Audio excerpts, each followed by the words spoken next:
안녕하세요. 문화캐스터 레몬입니다. 오늘 함께 읽을 작품은 이규보 선생의 청강사자 현부전입니다. 가전체 문학 중 하나로 거북이가 주인공이죠. 물론 가전체라고 말씀드린 부분에서 벌써 눈치채셨겠지만 전체적으로 의인법이 쓰여서 거북이는 현부라고 불리면서 사람처럼 묘사됩니다. 내용은 아주 간단해요. 현부는 앞으로의 행복과 불행을 점치는 신비한 능력이 있는 존재로 벼슬과는 거리가 먼 사람이었지만 어부의 꾀에 빠지면서 벼슬길에 발을 들이게 됩니다. 그는 꽤 괜찮은 업적들을 남겼지만 아무도 그가 어디에서 어떻게 생을 마감했는지는 모른다고 하네요. 어째 좀 김 빠지는 내용 아닌가요? 신비로운 능력도 있겠다. 어쩌다 보니 벼슬길에 올라서 멋있게 업적도 남겼겠다. 그런데 그 끝이 애매하네요. 왜 그 끝이 애매한지 지금부터 전체 이야기를 훑으면서 알아볼까요? 현부는 정확히 그의 가족의 내력을 알 수는 없지만 들리는 바에 의하면 대단한 조상을 두었습니다. 우주를 만드신 하느님, 천재께서 바다 가운데 있는 5개의 산에 맡길 정도였으니까요. 그러니까 현부의 조상은 신령한 존재들, 신인이었네요. 그의 조상들은 인간 세상에서도 꽤 멋진 활약을 보여줬어요. 문갑은 낙수후라는 자귀를 받으면서 이름을 남겼죠. 여기서 낙수는 중국의 강 이름이고요. 후는 자귀의 명칭입니다. 그는 원래 낙수가에 숨어 살았는데요. 어느 날 요임금 눈에 띄었답니다. 임금은 백벽, 즉 흰 구슬을 가지고 그를 모시기 위해서 노력했죠. 문갑 역시 그 기대에 부응했어요. 기이한 그림을 가지고 와서 임금께 바쳤죠. 역사에 따르면 요임금은 여러 신하들을 거느리고 낙수에 와서 신에게 제사를 올리고 좋은 옥을 제물로 바쳤대요. 제사를 마치고 났더니 갑자기 거대한 검은 거북이가 물속에서 나타나서 계시를 내렸다고 합니다. 현부의 증조는 하늘을 다스리는 상제의 사자였는데요. 홍범구주를 지고 와서 백우, 우임금에게 주었다고 하지요. 여기에서 홍범구주는 우임금이 남긴 천지를 다스리는 법을 가리킵니다. 중국에서 전해 내려오는 이야기에 따르면 하나라의 우임금이 치수를 할 때가 있었어요. 여기서 치수는 물을 다스리는 일이죠. 물로 인한 피해, 홍수와 같은 일들이 일어나지 않도록 수리시설을 정비하는 걸 가리킵니다. 이 일을 우임금이 하고 있을 때 낙수에서 나온 거북이의 등에 45점의 글씨가 있었다고 하네요. 이걸 낙서라고 하는데요. 이게 바로 홍범구주의 근간이 됐다고 합니다. 현부의 할아버지는 백약으로 하우시대의 고노국에서 솥을 주조했고요. 아버지는 중광이었는데 태어날 때부터 옆구리에 나를 얻는 사람은 서민의 제후가 될 것이고 제후는 제왕이 될 것이다 라고 써 있었다고 합니다.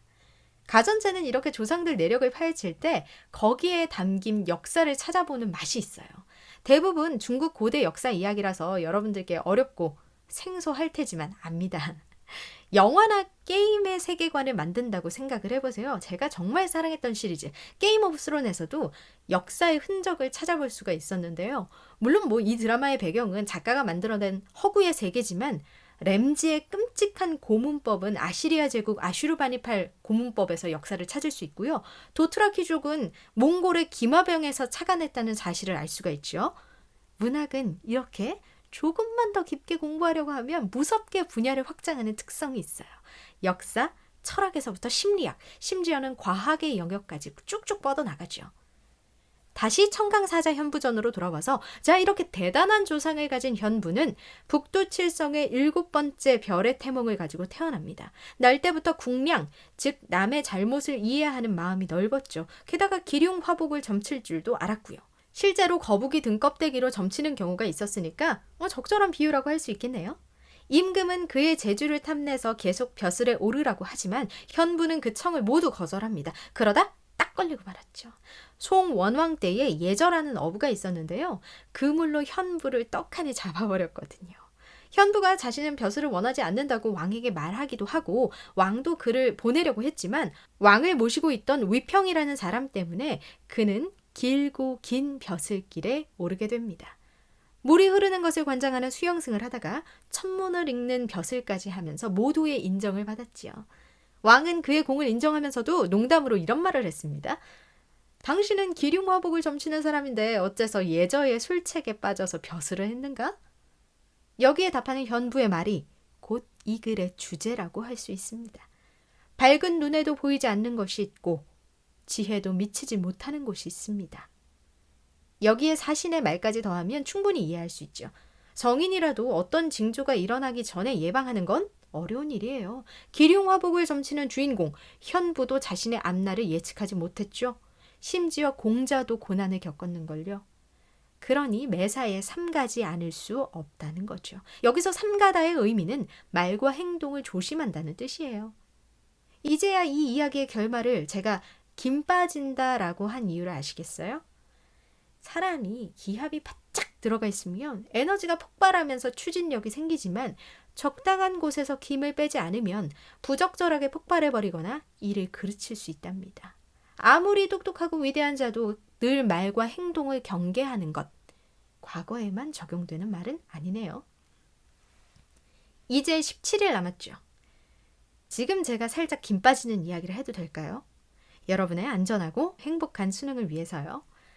수능은 도구입니다. 수능은 시험이에요. 수능은 나 자신이 아니에요. 과하게 의미 부여하지 마세요. 좋은 대학에 들어간다고 의미 있는 삶을 살게 되는 게 아닙니다. 좋은 이름을 빌릴 수 있는 티켓을 하나 산 거예요. 이름을 빌리는 거 그 방면으로는 탁월한 기능을 가지는 시험입니다.